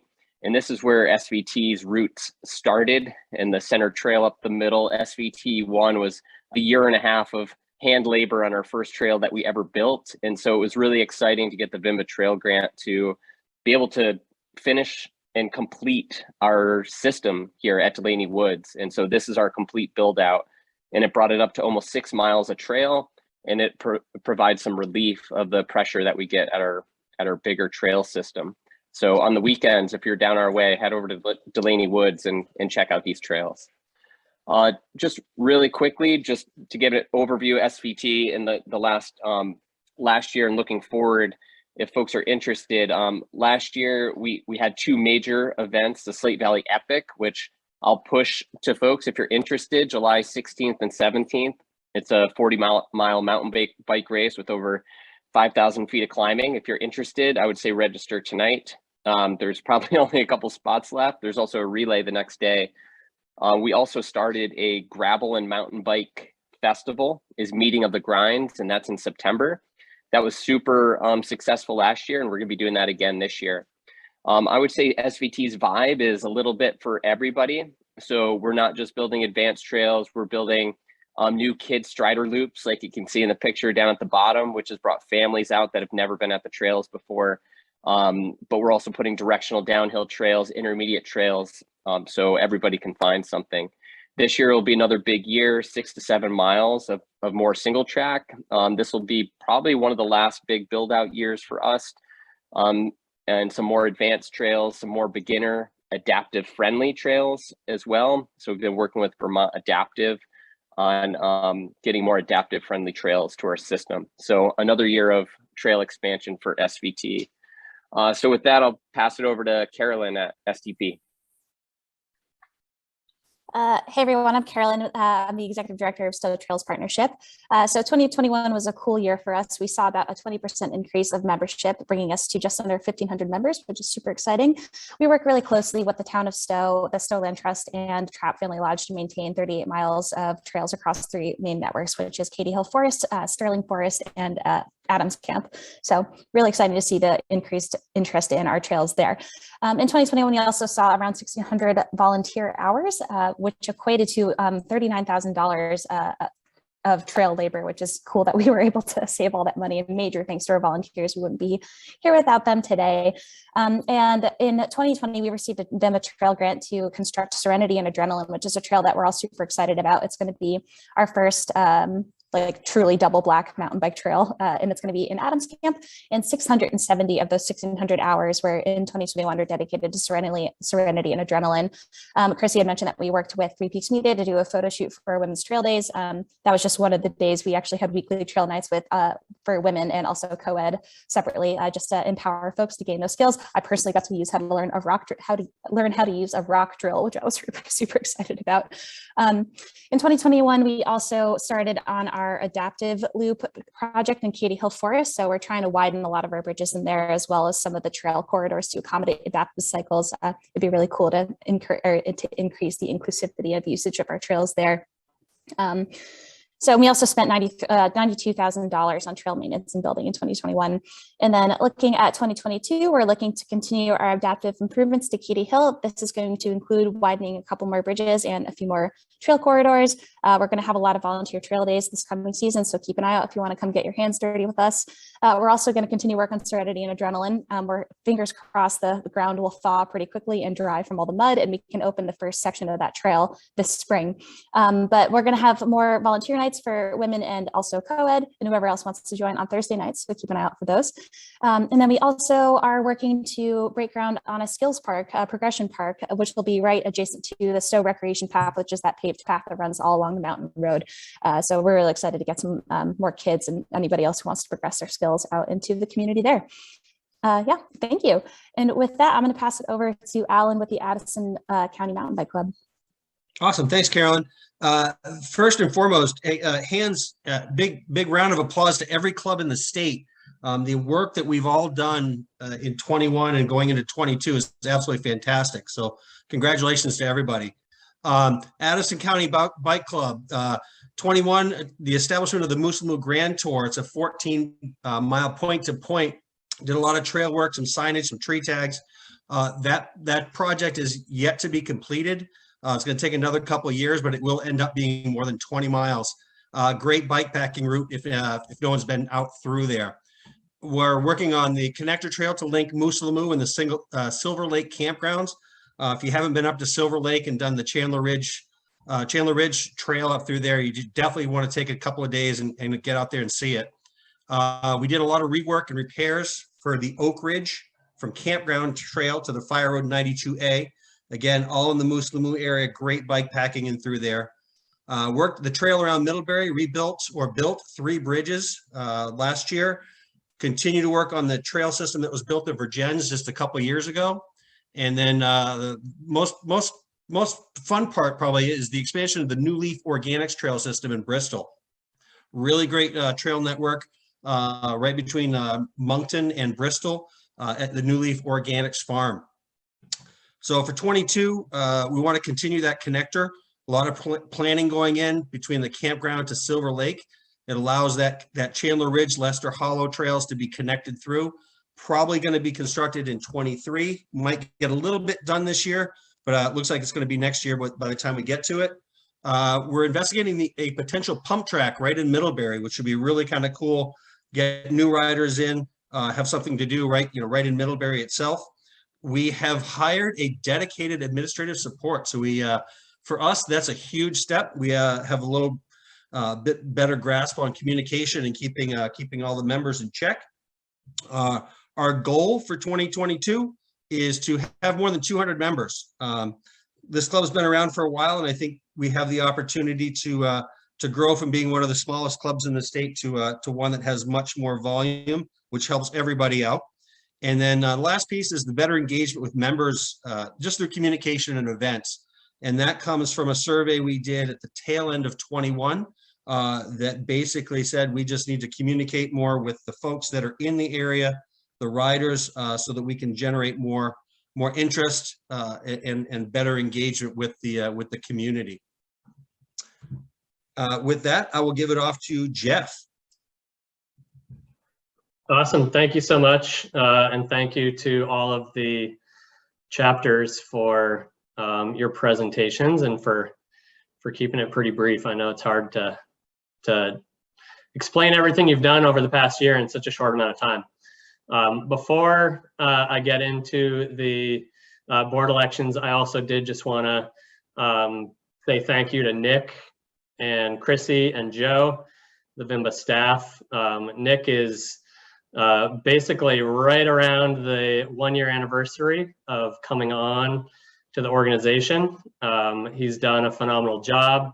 If you heard him talk about Act 250, you can tell that he's super sharp and he's figured things out much quicker than I think anyone could have expected to for such a complex issue. So thank you to all three of them for the hard work they've put in this year. Thanks also to the 3 board members that are departing, Danielle, Nancy, and Carly. The 3 of them came in along with John Ringer 3 years ago, and I think they're the first class of board members in which all 4 of them made it through their full 3-year terms, and they all were essential to really turning Vemba into what you see today. Carly and Danielle were integral in helping develop Vemba's current marketing process and model. And Nancy Luke was really essential to educating and training the board of directors about the importance of fundraising, especially with individual donors. And 3 years of teaching us how to fundraise culminated in by far our most successful annual fund campaign ever. So thank you to the 3 of them. Of course, thanks also to John Ringer for his past 3 years of service. And the good news is John has been reelected to another 3 years of indentured servitude as our treasurer. And he has done a fantastic job of guiding the financial well-being of the organization. Our elections this year were a little different than in past years. Previously, during in-person annual meetings, we obviously had an in-person election, and what that meant was, the 100 or so people that showed up would get to decide who served on the board for the next 3 years. This year, thanks to COVID, we had a virtual election, and it resulted in 374 Vemba members casting votes, which is amazing to get the kind of participation. Even the meeting tonight, we've got, between 70 and 80 people here, but almost 400 people got to help decide on the newest board members. We had more than a dozen people apply for a seat on the board, and we vetted those to select 7 to put to the members for a vote. And we have the 3 winners will now be joining us for the upcoming year. We also had an opening for the chapter representative seat. That member is appointed somewhat differently than the at-large members. And we're excited to announce that Bern Browdy from the Richmond Mountain Trails was chosen by the advisory council to be one of our 2 chapter reps. The new board members joining us for a 3-year term are Tara Marakian, Quinn Keating, and Tim Mayer. And we are super excited to have the 3 of them join us. They bring some great marketing experience to help fill the void left by Carly and Danielle's departure. Quinn is like, Instagram influencer, all around good guy, shop teacher, and is just going to bring such a good vibe to the board. So we're super excited to have all 3 of them and Bern joining us for a new term. I also want to thank the current board members that are still completing their terms. That includes Steph Baer, Curtis Fox, Ariel Kent, Jason Rickles, our other chapter rep from the Wamba chapter, and Kim Stinson. If anyone has any questions, now is a good time to ask them. Otherwise, I will hand it over to Nick.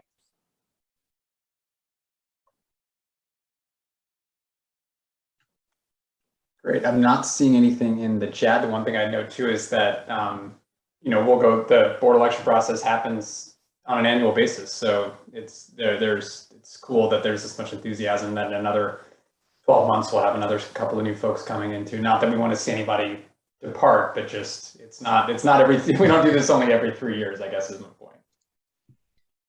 Awesome. We do have a couple questions just popped in really quick. One, while the chapters were talking about forming a new chapter from Tom. He asked, would be great to know how new chapters can get off the ground. We're in Ludlow, Mount Holly area. It doesn't look like there's a chapter in the immediate area. Yeah, that's a great one to tee up. I mean, I was thinking about, actually, I'll talk about that maybe at the end, because sort of as we talk about new chapters that are coming on board. So I'll put a pin in that one. Sweet. And then, I don't know if it's more of a question or a comment, but with the northern border reopening, opportunity for more Canadian members.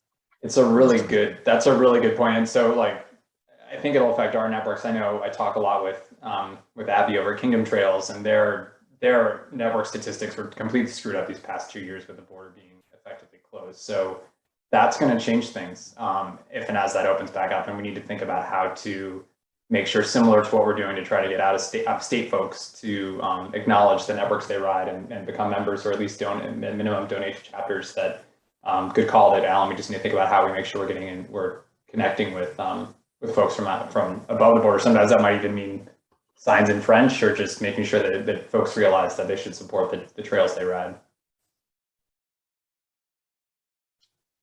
Cool. All right, I will jump. I think unless there's anything else, Chrissy, I'll move and start to talk about some of the season ahead. That kind of brings us, we've got a great set of a couple new board folks coming on, and a lot of enthusiasm for going into the next season, which, as Chrissy pointed out, starts a week from tomorrow. So hard to believe we're almost there.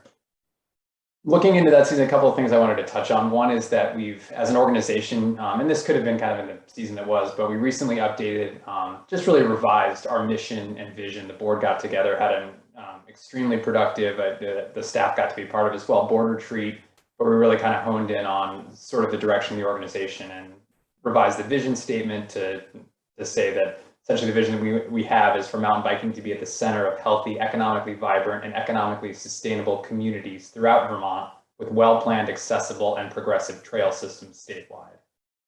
That's our vision statement. And then the mission we aligned on to support that is to ensure the sustainability of mountain biking in Vermont and thoughtfully promote exceptional riding experiences for all through advocacy, education, and community-driven stewardship.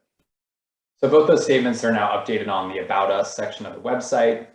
We'll be touching on them as part of what I'm going to talk about in a sec, the 25th anniversary campaign, but it just represented a good opportunity both to acknowledge how important the chapters, the role that community-driven stewardship plays in our model, as well as the integral sustainability and sort of environmental sustainability in particular, but also community integration is to what we do. So that's one piece. It's not going to affect necessarily the tactical elements, but it helps set the direction for the next couple of years.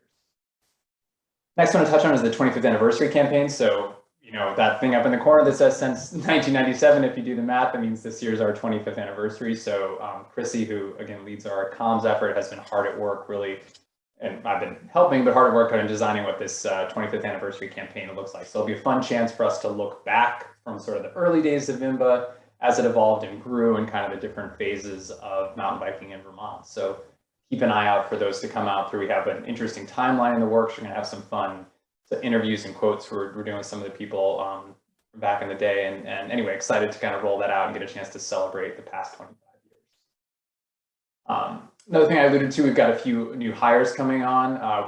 We have made an offer has been accepted for a DEI coordinator to help really drive our diversity work. We'll be announcing that probably in the next couple of days. And then we also will have an offer out this week to a membership associate, someone to help really support our membership fulfillment, make sure that members continue to have an awesome experience as they grow in number and as we grow in the programs and type of stuff we do. So the hiring side of things, it's I think if anything, I don't know what the opposite of a silver lining is, but the challenge last year is that as we grew as an organization, took on a lot more responsibilities.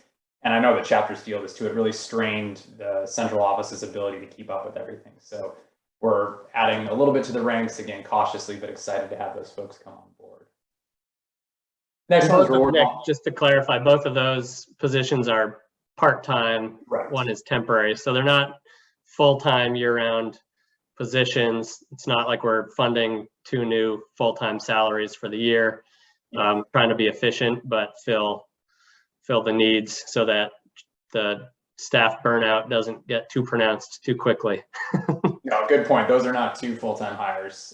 But then also we're being thoughtful about looking downfield to think how can we add capacity in a way that keeps up with growth, but doesn't get too far ahead. It's a super good point. Cool.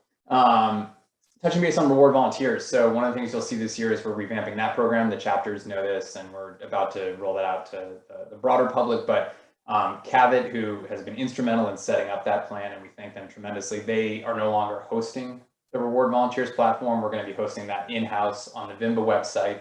And also with that advantage, it allows us to kind of fine tune it, make it a little simpler, and also enable chapters to enroll volunteers directly. So anytime you sign up for a chapter dig day to work with a chapter, you can actually, those hours can automatically get logged into the rewards volunteer program, and those volunteers then have an opportunity to win prizes. So trying to revamp and build that program. We have a super strong partnership with Ski Rack to really make that an exciting and cool thing for volunteers. And they're, again, we wouldn't be able to do really anything without built off the work of volunteers. So the more we can acknowledge their efforts, the better.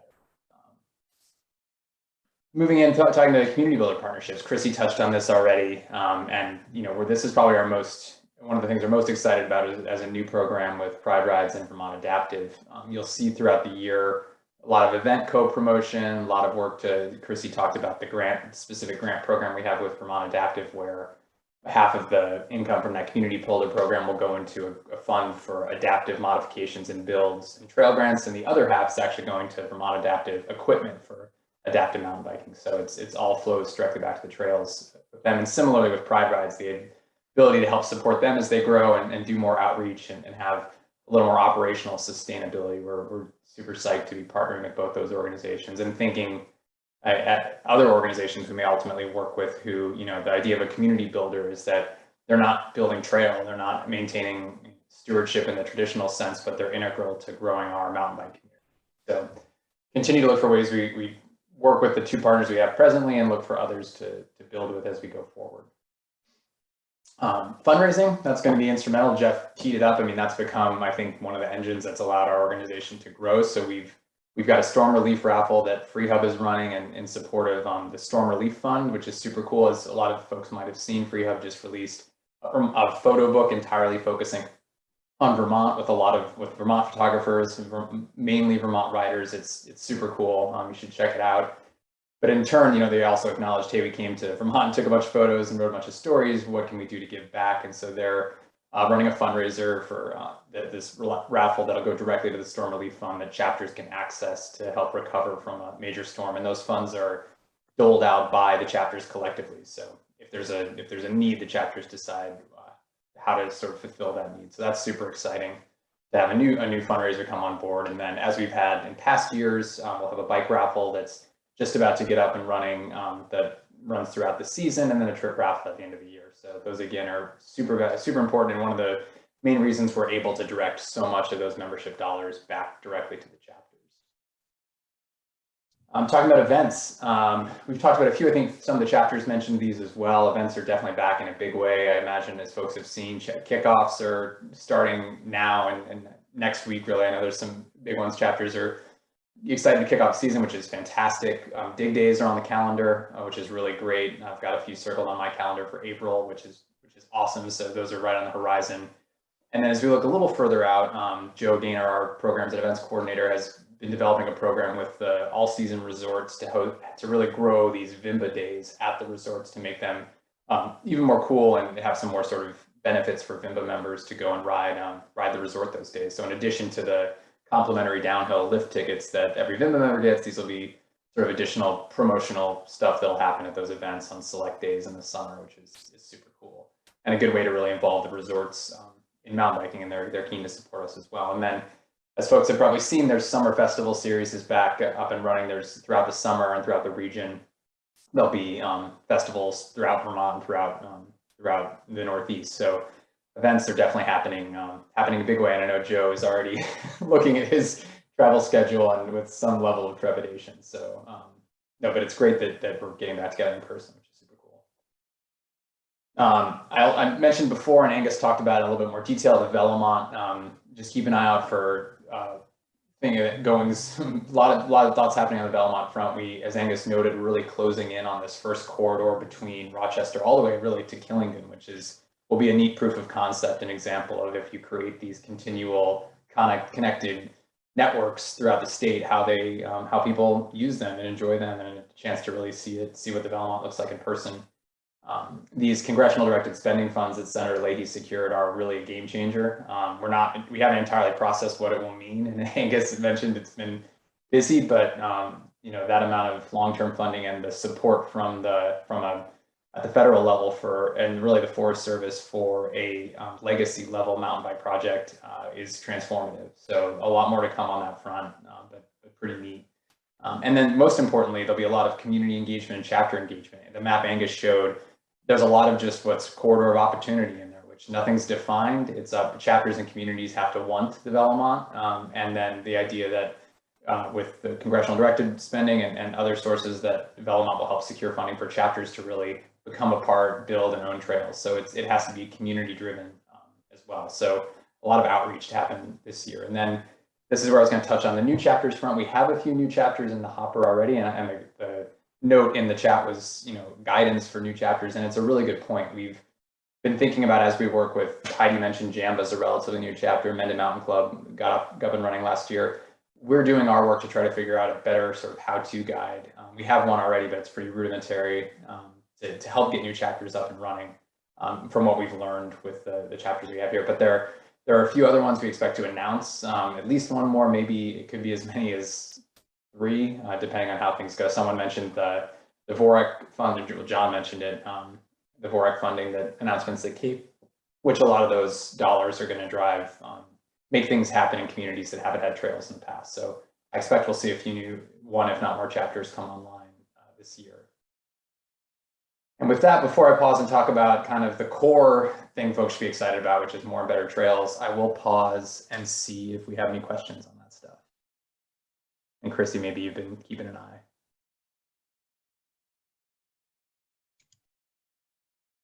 Haven't seen anything come through, but I'll keep an eye on it and yell at you if there is. Okay, that sounds good. Cool. Awesome. Well, let's talk then about more and better trails, because I think that's what gets people excited. We heard a lot from chapters on the projects from this past year, and rather than kick it back to the chapters to talk about each of these, which would again keep us here all night, I was just going to do a quick rundown on the naming grants and the trail grants for 2020. Well, named in 2021, work to happen in 2022.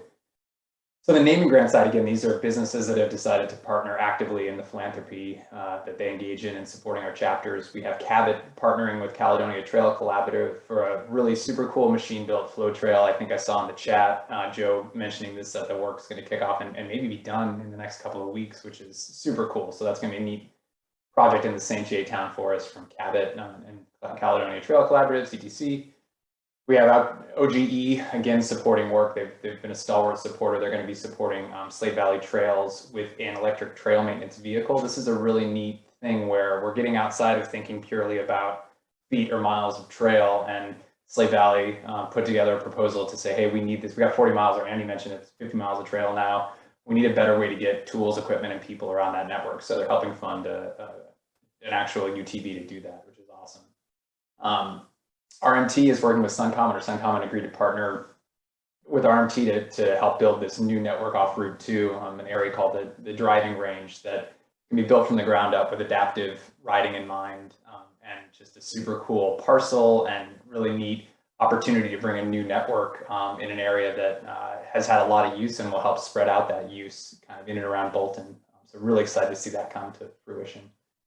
We've got Fuse Marketing supporting WADA for a full Rostaman, or part of the rehabilitation of the historic Rostaman Trail. So I think Knight I, who's done some of the work there, is likely to be involved. And if you've ridden the new Six Flags the new Six Flags, that's got me really excited for what this is going to look like in terms of really rock armoring areas that need to be, but maintaining that old character in Perry as well. So that'll be a really neat project.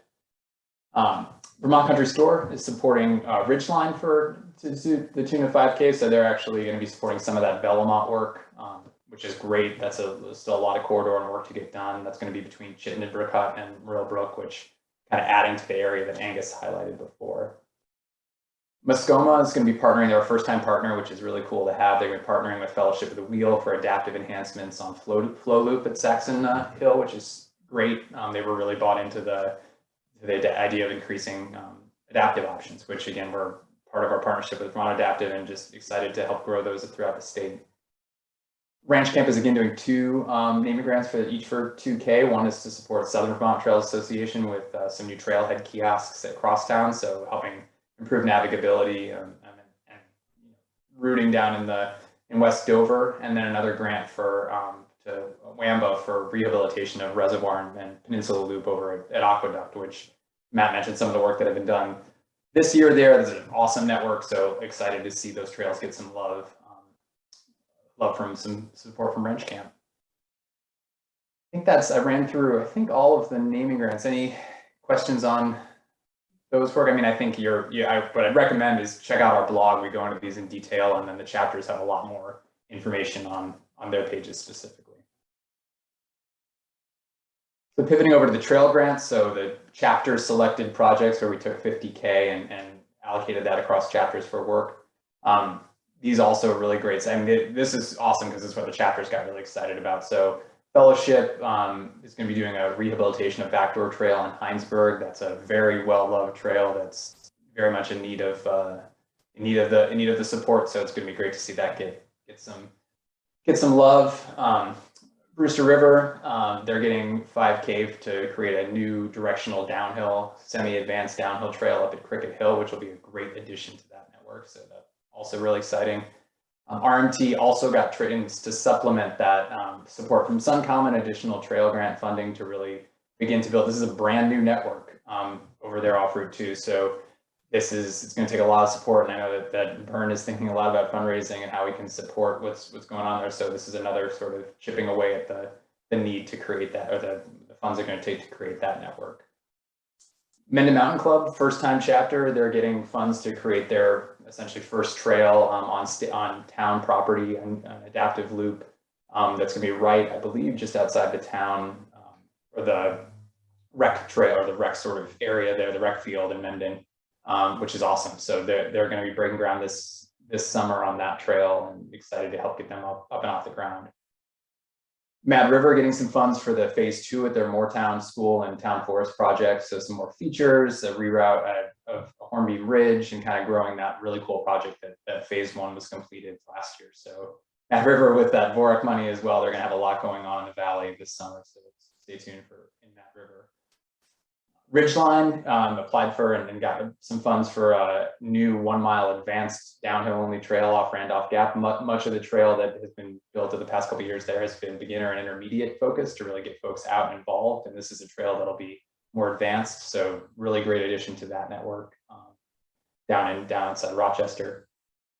And then a few more. So Southern Valley Trails Association, they're also, this is to supplement that ranch camp funding for more of those kiosks. So that'll be making it a lot easier to ride that crosstown trail down to Westover.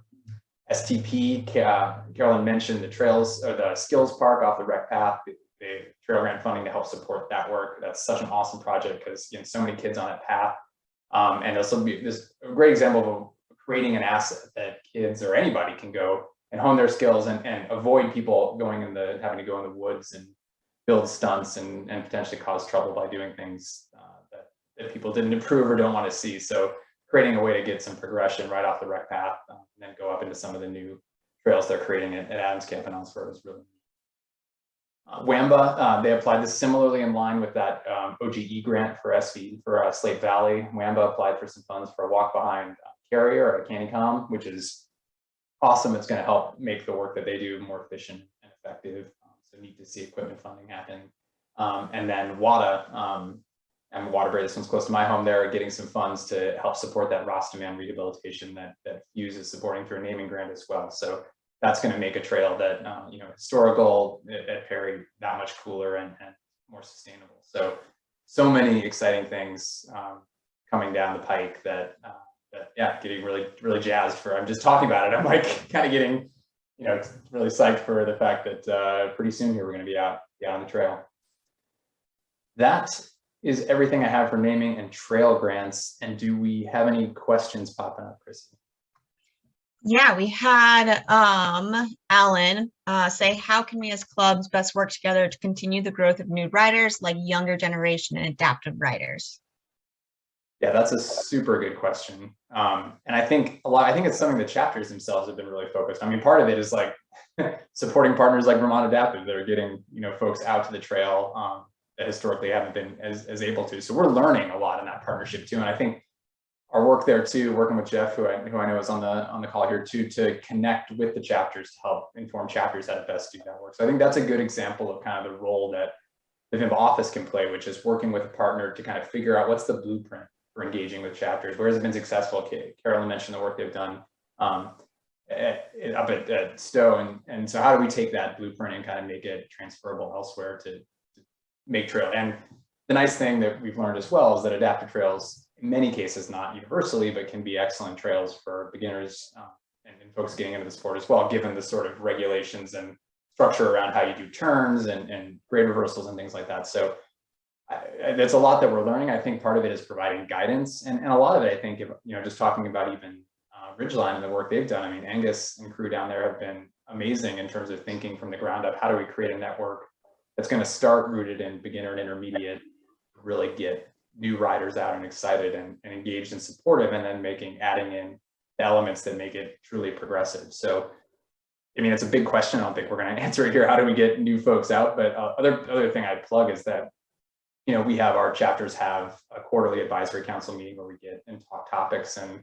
that's a really important time for chapters to come together and talk about what they're learning or questions they have or issues. So this is one we can make sure we're touching on there as well. And then I saw Matt definitely in the chat that, I should have thrown it to Wamba too. So yeah, getting kids in the high school involved and the work that they've done in creating a really vibrant, flourishing, where the parents, I was at a dig day at Wamba last year, and somebody said to me, the fact that you get parents out that don't even ride themselves, but their kids ride, and they're out there doing trail work because their kids are into riding. I mean, that's like pretty amazing. And it's what I think transformed Matt talking about their efforts in Woodstock. Over 10 years ago, they couldn't even get in the door at Billings, and now they've got a trail that runs from the town center up to Mount Peg. So I think definitely kids are the key. Some good other comments coming in. So folks want to dump comments. What I might suggest too is we'll if folks have anything here, we'll definitely transfer these out and kind of summarize some of the feedback here. But definitely it's a rich topic to talk about how to get kids and newer riders involved.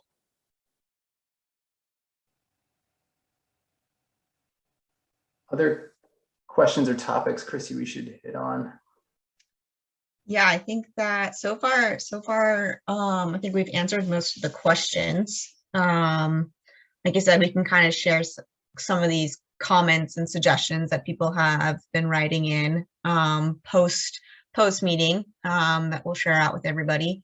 Yeah, I'm not saying. One other thing I did want to note, and it's coming through in some of these comments too, is that so we have a partnership with Vermont Youth Cycling. They run a racing league through the year here that gets grade school and high school kids involved, and we're looking at that as a model too on how we can similarly help with that youth programming piece about getting chapters that are involved. Ridgeline had a great summer program this past year.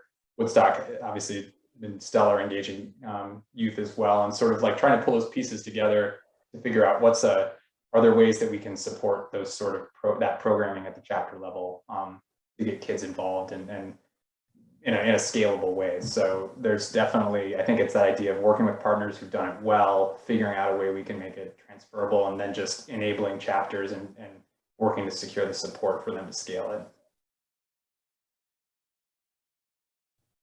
Cool.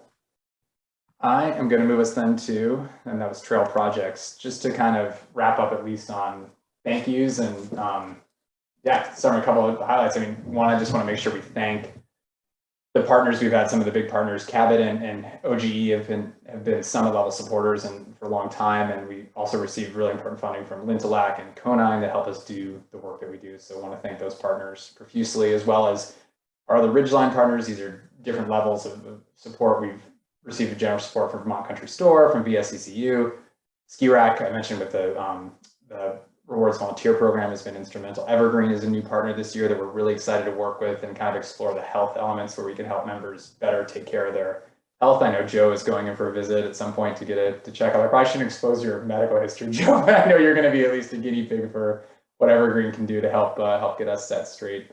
And Darn Tough as well is on the board this year as a supporter of Vemba directly. So really want to thank them, and then thank more than anything else the members, because the membership, revenue is important, but really the clout and what it allows for us as an organization when we go in to have conversations with policymakers or with agencies or with senators, they listen because there's people involved. So that's instrumental.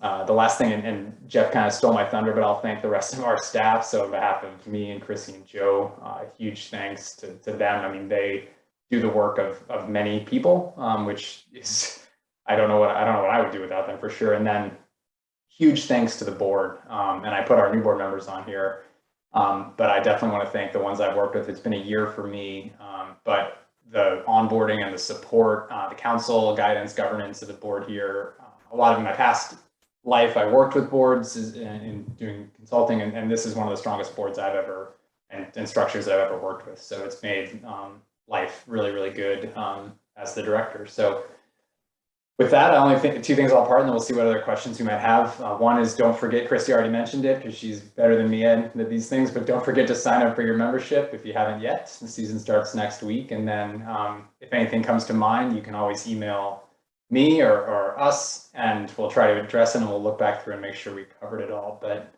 with that, that's everything I have in terms of what's planned. Any parting thoughts, Chrissy or Jeff or anybody else from the board? I just want to say, Nick and Chrissy and Joe, just this meeting itself, you guys did a fantastic job of keeping it on schedule. I know trying to get 15 chapters to do things in a specific order is like herding cats, and everyone was amazing. And that's obviously a credit to the three of you and how organized you are. And don't see a lot of meetings in person, but especially not virtual, that are run as smoothly as you guys just ran this one. Awesome. Thank you, Jeff. I was worried. You expressed some concern, so I'm glad we only went 6 minutes over schedule for the middle there. I was worried I was going to start getting some texts from Jeff there at some point. I knew I'd pull up right back on time, man. You did, so thank you on that front. Cool. Awesome. Well, thanks everybody. I think that's it. Unless if I'm not seeing anything new pop up, I think there's definitely some fertile ground on this youth conversation, but that's a bigger one that we'll definitely tee up and figure out a way we can have that in a broader way. And it's an important thing for us to explore moving forward. So thanks, everybody. Thanks, and have a great rest of the night.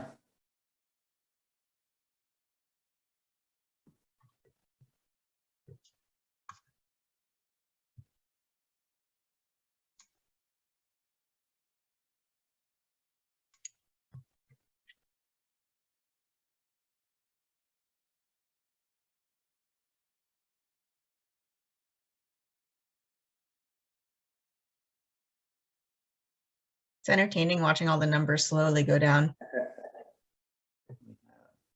According to the cloud, good. Could stop that too, I suppose. I was worried. I saw something like your recording has started at 5:30. I was concerned. I think you're still recording. Here, stop recording. Yeah, just start recording. Are you sure you want to stop recording to the cloud?